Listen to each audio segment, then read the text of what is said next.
Ladies and gentlemen, welcome back to the channel, and I come home from work and it's very late at night, and what do I see? Ian McShane has just dropped a Dragon's Dogma 2 7 minutes long video. Now, when this happens, your boy is happy. One, because Ian McShane is one of my favorite actors. Many of you maybe don't know it, but check it out, it's really great, and he has a great voice. And second of all, because Dragon's Dogma is one of my favorite games of all time, although many people might not know it. It's becoming more popular in the latest parts of this 2 years, but it wasn't very popular when I started. Not many people didn't really know. It was sort of a gem in the dust, if you will. But that aside, there's a trailer 7 minutes, almost 8 minutes long, and I cannot not react to it. So yeah, I don't usually react to stuff, but I'm gonna do a reaction to this one because what the hell, is too late at night. I can't even shout, really. My neighbor is gonna get crazy, but who cares? It's Dragon's Dogma 2, he's gonna understand. Surely. Let's have a look. Violence, blood and gore, 17 plus, yeah. A world touched by magic, a symphony of myth and reality, an everlasting saga of hearts set ablaze. Lend me a moment, and I'll tell you a story of a fantastical realm. Alright, wait a second.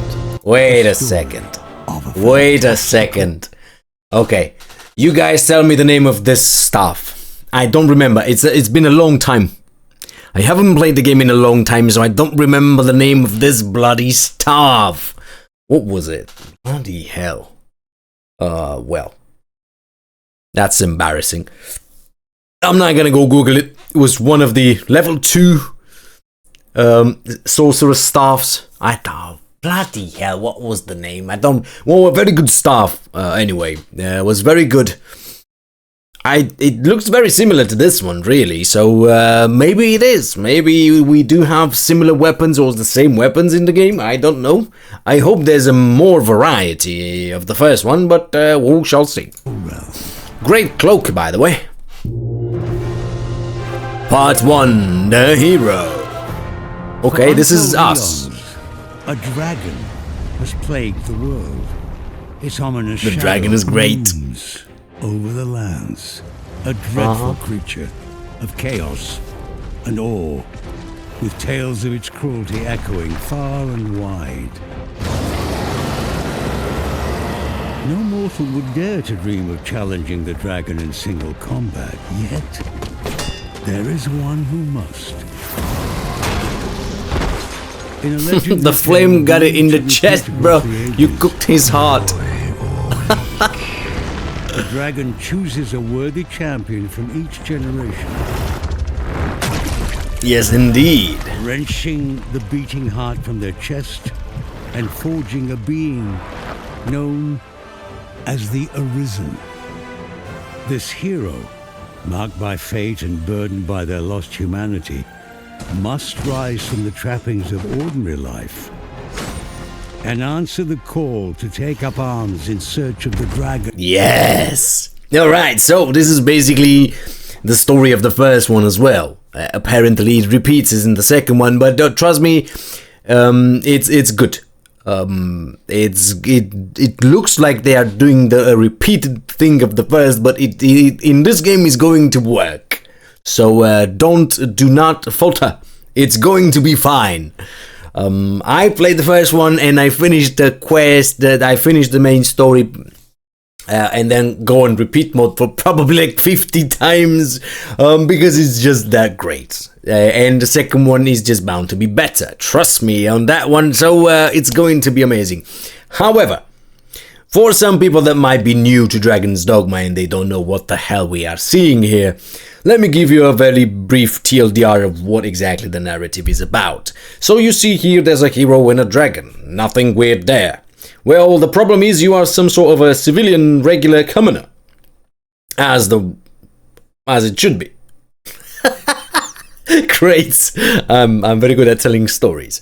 And the dragon comes every certain amount of times because of certain reasons, such as the evil in the hearts of people, or something similar. Anyway, you know the drill. I mean, you've seen enough Netflix movies to understand what we are talking about here. But the dragon comes and releases chaos and destruction upon the world. And the thing is, the nature sort of wants to balance everything out. And because of that, where there's evil, there has to be good. Sort of an yin and yang, if you will. And so the dragon, what we do is going to choose a chosen one. Choose a chosen one. Great choice of words. Choose a chosen one. Choiceception. And that chosen one is obviously you. You are called the Arisen. Great name, the Arisen. Right, so basically that's you. It is a bit cliche, of course, but that's what works, really, every time. In movies and games and animes and everything, there's a chosen one. There's a dude that is going to be the main character. It's just how it is. That's you. And the way it works, this TLDR is really long. It's going to be that the dragon is going to take your heart and eat it. Right? And it's going to keep your heart in his body. Right, and basically it's sort of a French glove challenge, if you will. It's challenging you to rise to the mightiness of the dragon itself, so you can then duel the dragon, defeat the dragon, and restore peace into the world. Do you like the way I say that? If you do, tell me in the comments. If you don't, tell me in the comments nonetheless. It's absolutely fine. I'm losing my shit. But yeah, then the dragon is, so the name of the dragon, this beautiful dragon right here, it's not only giant and it's beautiful, but I highly suggest you go and play the first one, because the dragon in the first one, it's so well made. It's incredibly well made. I fell in love with English is not my first language. Don't judge. I fell in love with the dragon in the first one, and the name of the dragon is Grigori, and it's fantastic. The voice is fantastic, the narration is fantastic, the way the dragon acts and the story wise and how the narration progress, everything is top notch. Netflix and some of the movies on Netflix should probably learn a thing or two from fucking Dragon's Dogma. I'm not angry, I'm just saying. The path of the Arisen is not a solitary journey. Right. They are granted access to the Rift. The Rift. Okay, yeah, that makes Connecting worlds. So here again, yeah, I'm going to interrupt a lot, okay? If you want to see the full video uninterrupted, you just go on the Steam Dragon's Dogma 2 and you can see the trailer, right? 7 minutes uninterrupted, you can do that on your own. This is going to be me reacting to it, so I can't just watch it and say nothing. So bear that in mind. If you're annoyed, just leave. It's fine. I'm going to forgive you. So you don't do it alone. That's the cool thing about Dragon's Dogma. There's 4 of you, but there's only one Arisen, which is you, obviously, the cliche one, the chosen one. But there's going to be multiple of them, your allies, 4 of them. However, one, it's yours. It's a pawn. This is what they're called. These mystical sort of beings that come from a different world, which is called the Rift. It's quite a good name, I would say. And basically the way it works is that you go into the Rift and you take these pawns with you. And because you are the Arisen, you can tell them what to do and they will obey your commands and all of that. You basically your pets. Sort of, you know, but you don't have to feed them. You don't have to give them the food. And it's great. And not only, but you have a pawn of your own which you get to create. It's your little creation and you can go really wild with it. And you're gonna have fun because the character customization and creation in this game is mwah. The first one was hilarious. You can make absolutely giants or babies or whatever you want. Your fantasy goes wild in creation and you get to make your pawn whatever you want it to be, which is great. And then the cool thing about it is not only you get to make a pawn, but then you can take another 2 so you can vary your party of people, so you can have more flexibility when you fight across the quests and world bosses and whatnot, okay? Great. However, in the first one we had the multiplayer elements, but it's not the way you think it is. The first one used to work the way of pawns. So I make a pawn of my own, and then when you go online, you can take my pawn based on style if you like it. You would choose if you like the style, you would choose if you like the way it fights, or if it has experiences, or if it knows the enemies and the knowledge of quests and other different things like utilities and stuff. And so you would get it and use it. You would use my pawn, and then when the pawn comes back, you can give me a present by giving something to my pawn that the pawn is going to give to me, because the pawn is my pet, and so everything is mine, and what you give the pawn, it's mine. Makes sense? Great. Let's move on. I see you. Amazing. My work. I should do this more often. They can summon mystical beings from parallel realities. Pawns. The loyal and hard-working pawns. Masters of archery. Whoa! Wait a second. What is going on? Oh! Am I saying this right? This. Okay, it's green on the green background, but this is one of your pawns, and she's flying. That's your mage. So we had something.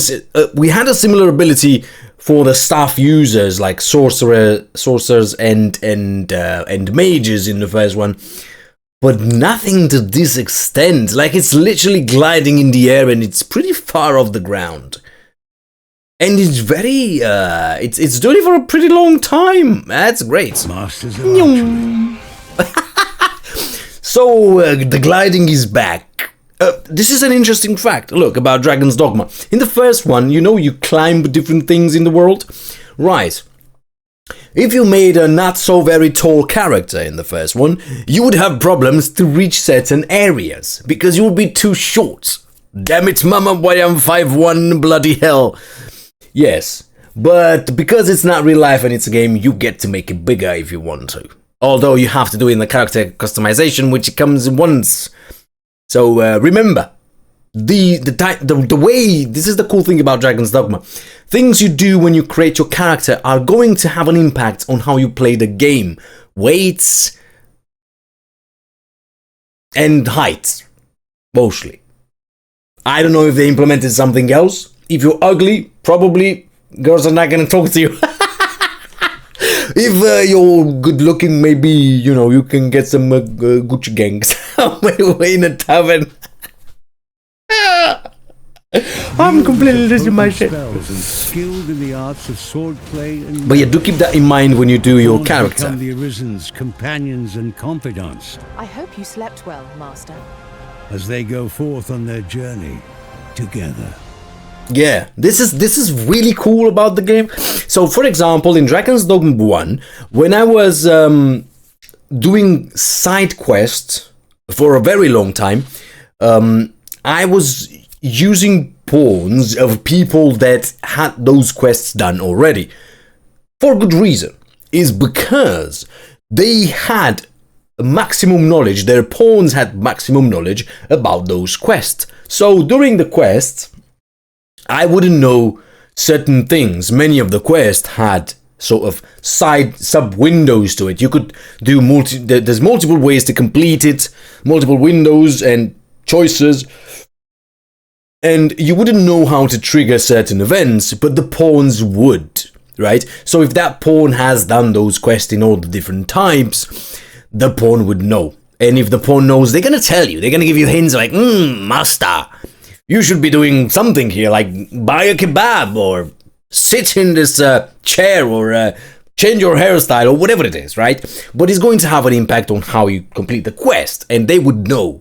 So this is the great thing about the pawn system. You get to go around with people that have more knowledge than you, right? In certain quests. So it feels like there's utility and progression to it, which is absolutely fantastic. Oh my god, I love it. I'm already excited and the game is not even out, bloody hell. Part 2, Two Nations. Only In 2? pursuit of the beckoning dragon, the Arisen and their pawns set foot across two nations. As Man, the name of disparate that in stuff pisses terrain me off. as they are in their ways of life. In Vermont, a fertile land cradled by alpine peaks and rolling hills, The fortress city stands as a bastion of prosperity and security. All right. Cascading waterfalls and serpentine rivers flow throughout the countryside, feeding into fruitful The Griffin. forests. A feeling of abundance permeates the fresh air. Just above the capital city, Vernworth Palace rises proudly. You are approaching the gates of Vernworth. Here, the Arisen is traditionally revered as the sovereign, a monarch crowned by destiny and looked upon as a champion, protecting the land from the dragon's scourge. Beyond Right, so basically it's very similar to what the first one had to offer when it comes to the world. However, I do think there's different biomes, so to speak, right now, because of the two nations thing. So we're gonna go into that in a minute. But what it said here, right? Basically, the main capital city of Vermont, whatever the name is of the world. You are revered as a hero. Like everybody knows about the Chosen One. Like it's not some weird thing that happens to you. Everybody knows about it. Everybody expects great things from the Arisen. So if you go picking flowers and stuff and you waste your time on that stuff, they're gonna have some. They're gonna be like, "Oh, Arisen, stop doing that." They're gonna mock you, basically. And there was a quest in the first one where the dude was stolen the ring from it, and like a petty thief or something, but it was actually a pretty strong sorcerer. And he will mock you, be like, "Oh, the Arisen has nothing better to do than going around annoying petty thieves and stuff. Like, shouldn't you fight the dragon? You should be going around saving the world, and you're worrying about some dude, stealing a ring." That was funny. That was really funny. And they're gonna do it again here, apparently. Oh, very similar, but yeah, you have big tasks and everybody recognizes and acknowledges your importance. Everybody knows you have to fight the dragon, so basically everybody knows you're dead. That's what it is. Great. But yeah, however, that was how it was in the first one. That was just one world. Now apparently you also have another nation, not only the world that you used to with where you were revered and stuff, but also this world. Vermin's verdant embrace lies Batau, the nation of Beastren. Batau, Land okay, of the unforgiving beasts. deserts. Its shifting sands and jagged canyons require creative thinking to traverse. Alright, so basically this is going to be two nations, two worlds, two different biomes, which makes sense really to diversify a bit the world and not making too monotonous. It's absolutely fine, very well made. I know the world is going to be about 4 times bigger than the first one, which, it's not going to be huge. It wasn't that big, the world in the first one. But for Dragon's Dogma, it's going to be more than enough, I would imagine, because there's many quests. There were so many quests to do in the first one. I would imagine there's much more to do in this one. But yeah, you're going to have a sort of a desert. I'm hungry. You know what I mean. A desert. English 1. AngryHatt 0. Ha ha ha ha. Anyway. Right, you're gonna have a desert biome and you're gonna have your regular biome, your regular world, luscious forests and whatnot. And I would imagine there's gonna be some differences in the way they think and act. Outposts. Here, the Arisen is not an esteemed sovereign, but an outsider. Ooh, Their you see. born companions believed to be a source of grave misfortune. Batal's rulers are not of human lineage, but rather Beastren priestesses who worship the lambent flame. For the Beastren believe its sacred fires shield them from the calamity of the dragon. Haha. Okay, this is my thinking, right? Maybe I'm gonna shoot in the dark here. I haven't followed Dragon's Dogma. Everything is happening because I don't want to really ruin the game for me. So I'm not looking into anything. But I'm gonna shoot in the dark here and guess that basically, from what I'm seeing here, you as the Arisen, you're gonna be mostly considered of human lineage, and maybe the Beastren are the sort of the nation that considers the dragon's arrival as a problem created by humans or something similar in terms of being evil. So humans are gonna be the evil ones that, you know, do evil things and unbalance sort of the world. And so the dragon has to come to bring balance to the world. So basically it's because of humans, right? And the Beastren kind of feels, because they don't take part into doing evil stuff. I'm just shooting in the dark here, so please punish me in the comments, it's fine. But I'm guessing they believe the dragon, it's not searching for them or not going to punish them. They sort of have a protection against it because of their being good or something, or not being of human lineage, I guess. And but probably that's not gonna do any good for them, because they're gonna be unprepared when the dragon comes and cooks their asses. Great Beastren steak, the reaches of human yummy. Beastren, hidden within the depths of the forest, an ancient sect of elves resides in seclusion, speaking in a tongue known only to them, and avoiding contact with other races. On their Okay. journey, the Arisen will navigate through conflicts between species and the complexities of culture, faith, and history in each land. The choices the Arisen makes will shape not only their future and that of those with whom they interact, but the future of the world itself. Great. So the first one was also set like this.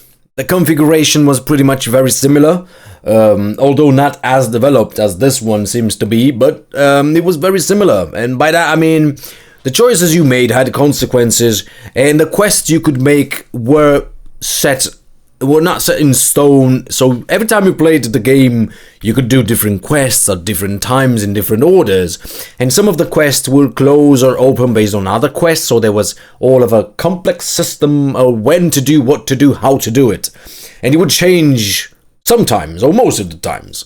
And it wasn't a linear path, so to speak, in many ways, right? And so there was consequences based on the decisions you make and how you progress through the game.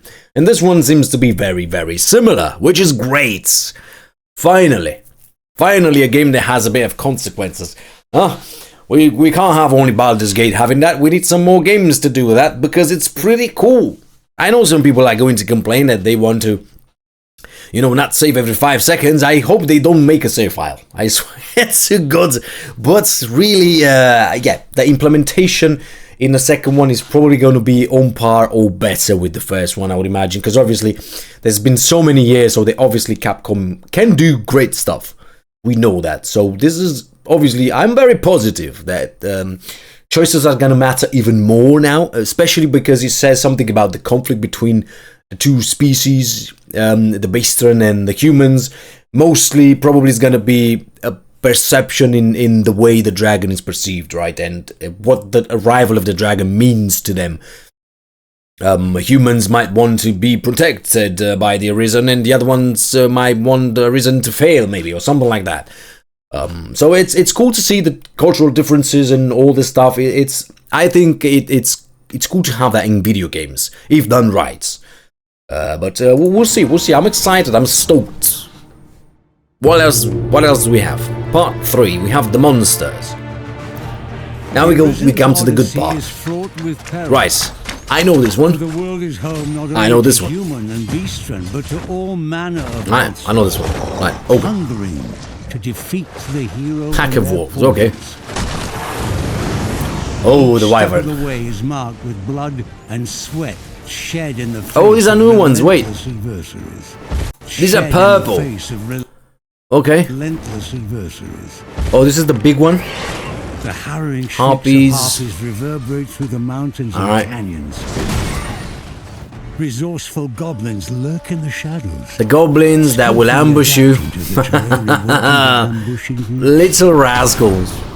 The footsteps of lumbering golems. Oh, the golem. This was... What a big pain in the bum to deal with a golem. Shake the earth. So think about the golem, right?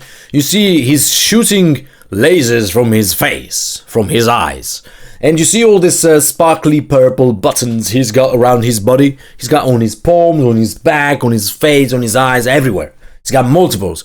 You have to hit them, either by climbing on in and, you know, daggering to death, or you have to shoot them with the arrows and be precise, or you know, with magic or stuff, thunder, whatnot. And you had to do that to calm the beast down. You have to tame it because it's really, it's going to get more and more aggressive. It's going to do a carnage. It's going to make explosions everywhere. It's going to laser everybody. It's going to, you know, punch everyone, punch the ground, make a chaos. It's chaotic. And you have to try and deal with all those buttons first to calm it down. It's not easy. I mean, look at that. 1, 2, 3, 4 fellas. All 4 just flying. It's great. It's great. And when the sun sets... Oh. Up we get. We can expect a busy You've night. got the skeletons. Skeleton. Yes. Fun fact.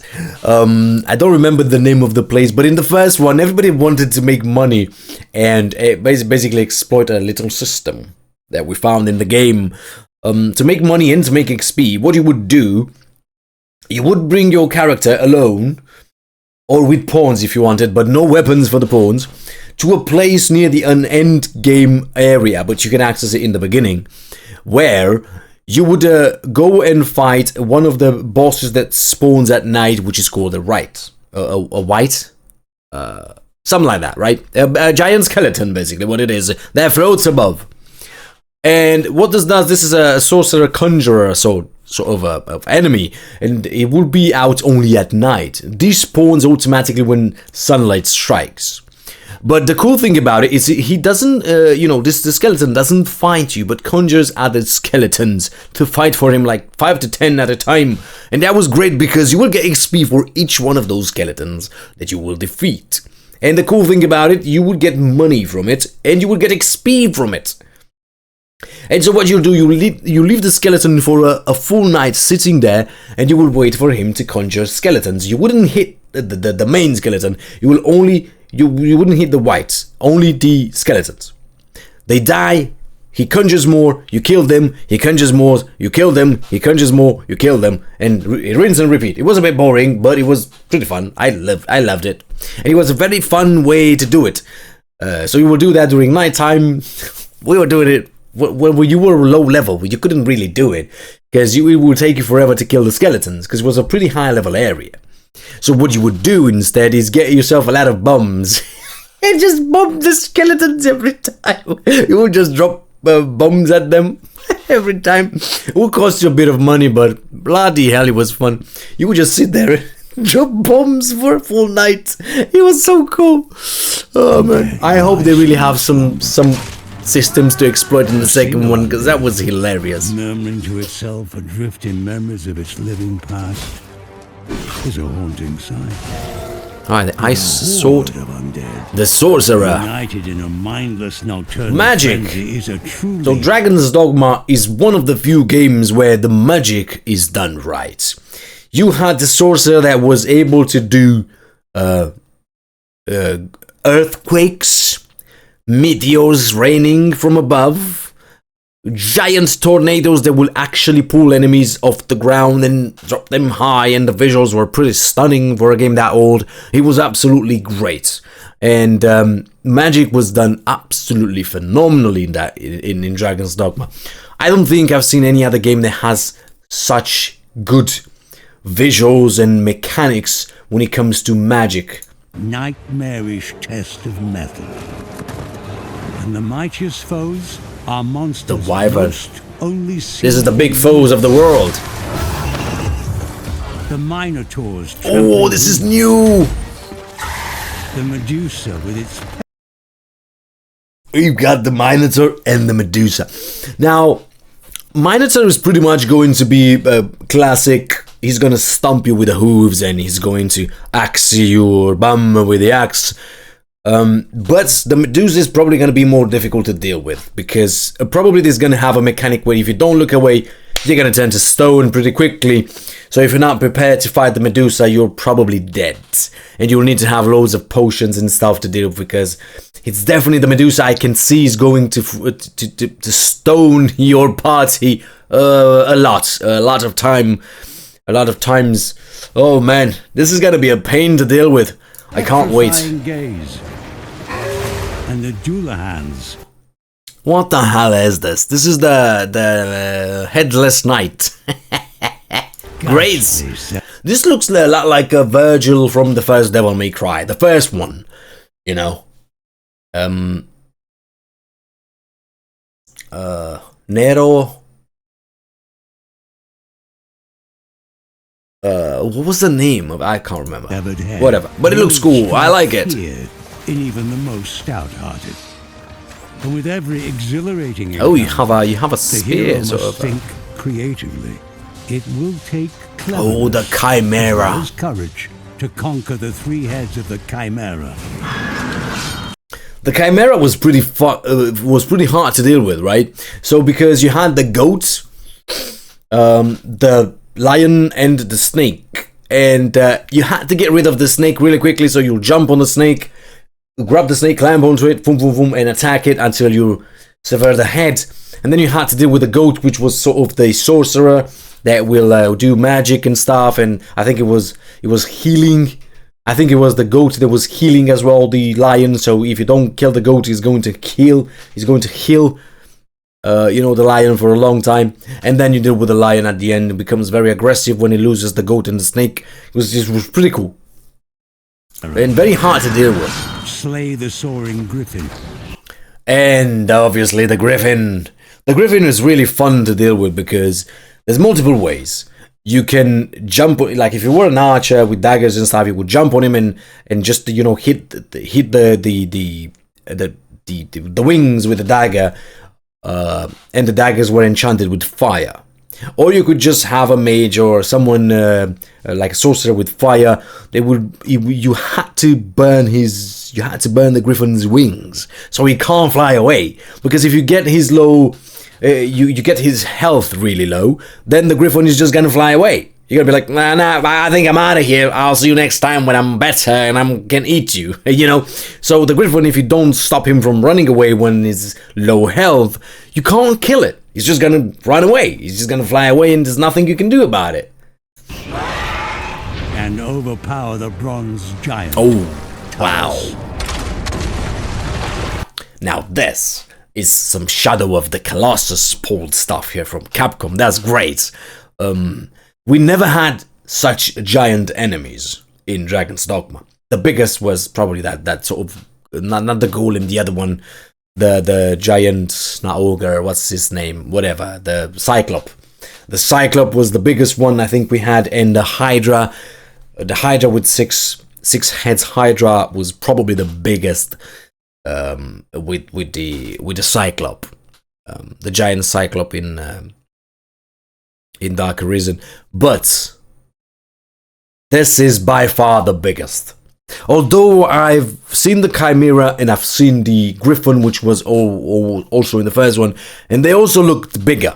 The Wyvern also looked bigger, so I think they made most of the world bosses, big. Because you can have your regular pirates and golems and goblins and whatnot, and your harpies, your regular sized enemies, and then you would have these ones, the big ones, right? It takes a lot to fight them, and there's different mechanics. And this one also, this is by far as big as a city. So I don't really know how you're gonna break this down. What are you gonna do? I see them shooting with a giant crossbow. The arisen spirit and prepares them for Minotaur looks a bit tame, if I'm being honest. With the indomitable dragon. But the dragon is great. Of both their destinies. Look, fighting Grigori in the first one, it was so well made. It was go through multiple stages, and it was absolutely beautiful to fight, engaging. And it wasn't super easy, but obviously then it will become easy once you get to the top levels and you'll have the greatest weapons and stuff. You will look at Grigori and be like, die, bitch. Dead. But in the beginning, until I think level 30 or 50, it was a bit more tough. And it was really well made. Very well made fight, I have to be honest. Both their destinies.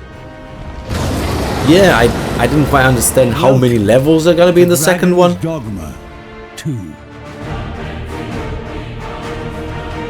I can't wait to play it. Right, that was it, apparently. So, superior weapons quartet, a boon in early battles. Alright, so I think you get some extra.